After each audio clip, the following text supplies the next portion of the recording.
Nice class, Coach Hannah. Thanks, Will. She just ran me through a simple cars class that just about whooped my butt in terms of intensity. Note the glow. The glow and the glisten. And it's just, the first thing that comes to mind after finishing this is that cars can be a very low-level, sort of post-rehab, very gentle, checking in conversation with yourself.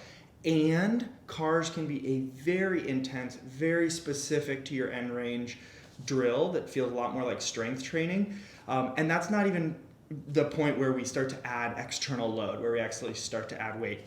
So to give you some idea of those distinctions between levels of cars, we thought we'd film this little B-roll video and walk that through a little bit. Hannah mentions it in class, but we wanted to fill that out a little bit. Yeah. So we start you in this class with what we call level 1 cars, which is really just about delivering awareness to your nervous system. And also, anytime you move rotationally through your full range of motion, you're delivering nutrition to the deepest layers of your joint tissues. Yeah, there are a lot of systems in our body that actually require and rely on mechanical motion to provide sustenance and actually to bring nutrition, like Hannah says, but also just all the chemical components that our tissue needs to actually pull those components into the cell. It's not like those systems have a heart muscle that's pumping those nutrients around the body, but actually motion is what creates that pumping action.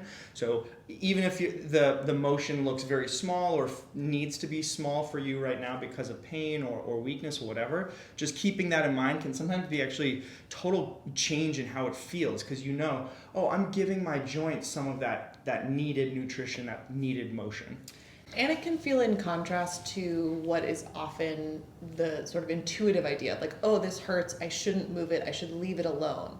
Actually, if you can find a pain-free range of motion and you can move it, you're going to be delivering in the same way that, like, when you're sick, you want someone to bring you soup, right? We need nutrients to help ourselves heal. And that can actually move your healing process forward much faster than if nothing's getting fed. Yeah, and now that's just talking about sort of the physical, the body side. And of course, the body and the mind are connected, but there's a major neurological reason to do gentle level 1 cars too, especially in the context Hannah says of being injured and wanting to be careful of that joint. When you don't move a part of your body, your brain down-regulates how aware it is of that part of your body. When you move a part of your body, your brain upregulates how aware of it is. It's called a cortical mapping. And so when we are choosing to do a low-level car, you're also sort of like, that sick person you bring soup to, you're also letting them know that you think about them and you know about them. And that, I think that's a really nice way to extend the analogy, which totally sets you up for when the tissue feels better to actually be able to get into some more activity, some more intensity as it feels good to do that. Indeed. And it can reduce your perception of pain as well. Totally. If it's a big blind spot, sometimes that actually can contribute to more feelings of pain and fear. If we actually are able to get more information, more clarity, and more map of that place, we can downgrade that fear sensation or that sensation of, like, how do I trust myself after an injury, which is a big piece, right? Okay, so that's level 1 cars. We're looking at the main focus there being building awareness. To help you do that, usually you want to work at 50% effort or less. So it's not an all-out effort. It's really allowing your brain to be fully aware of what's pain-free, what is available in terms of range and movement, and really staying at that sort of lower intensity level. Now tell me what level 2. Let's dive in.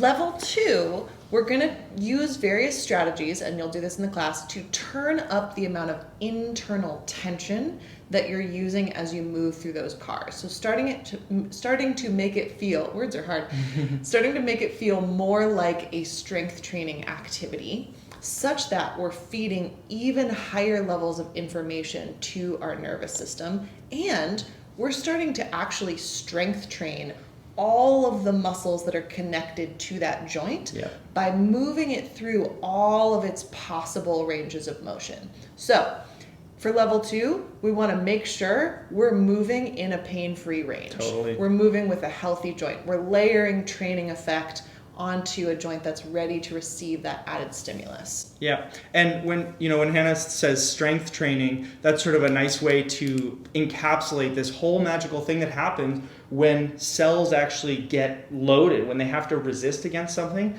That's how your DNA knows to start making more protein, making more stuff, and make more ability to handle activity, to handle resistance. So in that way, you're actually like adapting your body to get stronger when you use those higher intensity levels. One other component of level 2 CARs, which is also shown in the class, is that we're going to use internal tension, that level of intensity, to build awareness, but we're also going to start using props and what we'd say passive blocks. So things that give our brain some extra feedback about the moving and non-moving parts of your body during a CAR, but that are external to your system. And that can be a really powerful way to immediately go, oh, I didn't realize that I was moving my fingers around while I was doing my CAR. Now that I have a tennis ball, I actually can feel that my hand stays still, and that changes the experience up the arm and into the body. Right.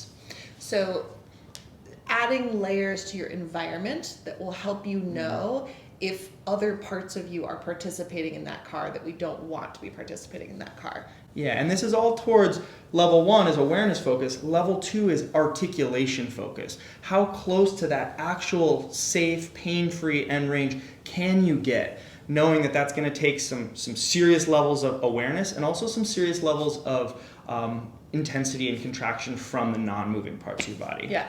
Sometimes it feels like your CAR that you know gets smaller when you move into level 2 because you start to have that really clear sense of, oh, this is what actually just my shoulder is doing.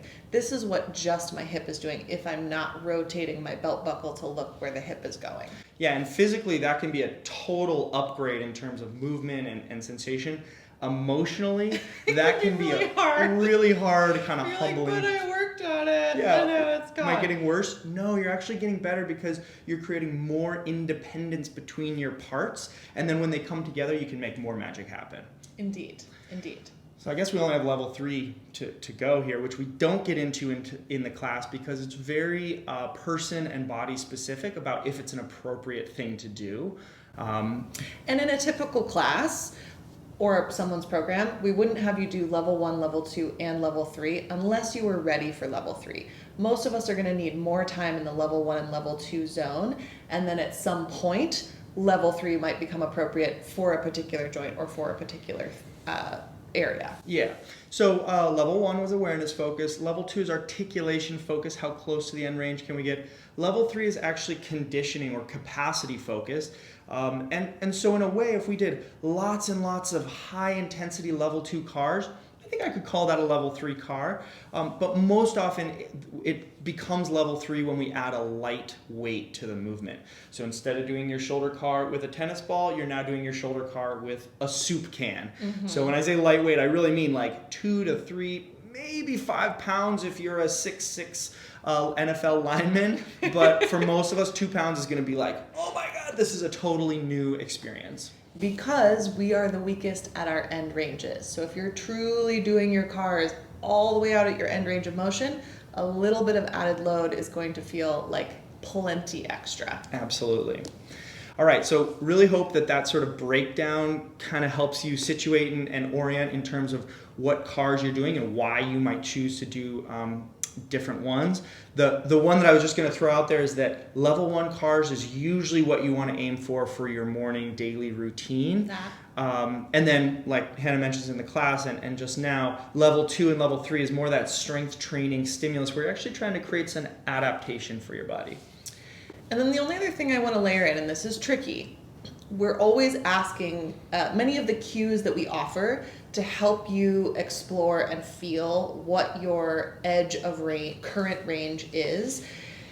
It can seem like CARs are a tool that will increase your range of motion, and actually they are not. Sometimes if you're brand new to them, you'll pick up a little extra just because you're suddenly starting to own what's already there, just by virtue of moving through it more often. But the reality is, as we're exploring, say, our shoulder CAR, The cars are there to help us claim what already is. Yeah. If we want to open up new range and new possibilities, that's where we're getting into our capsule work, our pails and rails, our passive stretching, depending on the person.